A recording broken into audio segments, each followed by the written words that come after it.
Hello, my littles. How are you today? Are you ready for this? We are going to say, welcome to Mammy's Corner. I'm Mammy. That's right. And this little guy, this is Whiskers. He wants to listen today too. So, now that we've seen him on Mammy's lap, let's do our affirmations. Ready? I am loved. You are loved. God loves you, and so does Mammy. Don't ever forget that. Say it again. I am loved. Yes, you are. Now the next one. I am good. You are good. Let's say it again. Ready? I am good. Very good. Now for the last one. I am kind. You are kind. Say it again. I am kind. Oh, very good, very good, very good. Don't forget, my littles, make sure you hit that like button to continue watching Mammy's videos, as well as hitting that subscribe button. Now today, we'll be reading out of the Disney's Storybook collection. Let's see what story's next. Are you ready? I think Whiskers is too. Let's take a look. Disney's Storybook collection. The next story is Pinocchio. And for those of you that really know Mammy, you know Mammy's favorite word comes from this story. All right, let's read it. Once upon a time, Geppetto the woodcarver made a special puppet that he named Pinocchio. I wish you were a real boy, said Geppetto sadly. That night, the blue fairy came to Geppetto's workshop. Good, Geppetto, she said. You have made others so happy. You deserve to have your wish come true. Smiling, the blue fairy touched the puppet gently with her wand. Little puppet made of pine, wake. The gift of life be thine. In the blink of an eye, she brought Pinocchio to life. Pinocchio, if you are brave, truthful, and unselfish, you will be a real boy someday, said the blue fairy. Then she turned to Jiminy Cricket. Jiminy, she said, you must help Pinocchio. She told Jiminy that she was giving him a very important job. He must be Pinocchio's conscience. You want to know what that is? It says right there, keeper of the knowledge of right and wrong. Now you know right from wrong, right?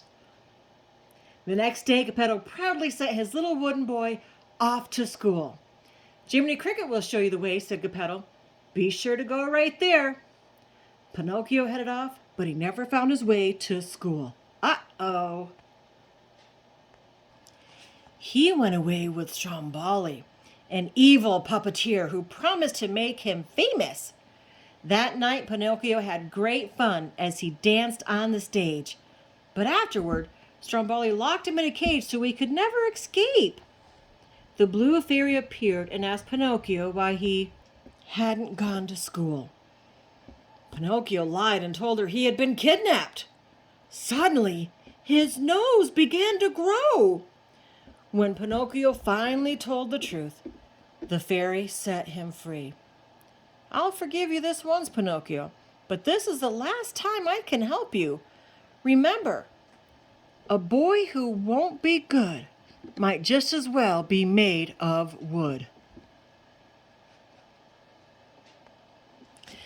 The next day, Pinocchio met a man who drove a stagecoach pulled by a team of sad little donkeys. Come with us to Pleasure Island, said the coachman. The stagecoach was full of noisy boys. They were laughing and talking all at once. Pinocchio thought it looked like fun. Don't go, Pinocchio, cried Jiminy Cricket. But still, Pinocchio climbed aboard, ready for adventure. Uh-oh, what's going to happen? On Pleasure Island, Pinocchio and the other boys ran wild and stuffed themselves with sweets. But Pinocchio's fun didn't last long. All of a sudden, he began to grow donkey ears and a tail. Pinocchio was frightened. He and Jiminy Cricket ran for their lives away from Pleasure Island. But when the two returned home, Geppetto was gone. Pinocchio was very upset. Where could Geppetto be? A dove suddenly appeared with a note from Geppetto. The note said that he had gone to sea to look for Pinocchio and had been swallowed by a whale. Oh no! What's going to happen?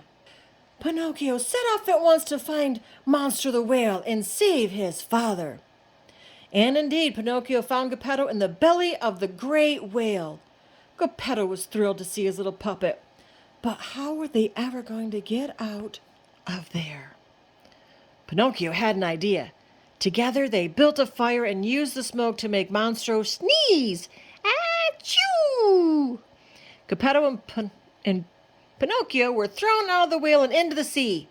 Fighting the waves, Pinocchio helped to get his father to shore safe and sound. But there was Pinocchio laying face down in the water. Oh no! Geppetto scooped Pinocchio up in his arms and carried him home. Geppetto laid Pinocchio on his bed and knelt by his side. Little Pinocchio, you risked your life to save me, he sobbed. Suddenly, the blue fairy appeared once more. Waving her magic wand over Pinocchio, she said, "Now you have proven yourself brave, truthful, and unselfish. Today you will become a real boy. Awake, Pinocchio, awake." Jiminy Cricket watched his friend come to life. Their troubles were over and Jiminy's job was done. At last, Geppetto's wish for a real son had come true. The end. Jiminy Cricket, that was a good story. I just had to say that. So what'd you think? You know, we can all take learn from that lesson there today, right? From that reading. Because Pinocchio lied and his nose grew and grew and grew. But once he told the truth, it went back to normal again, right?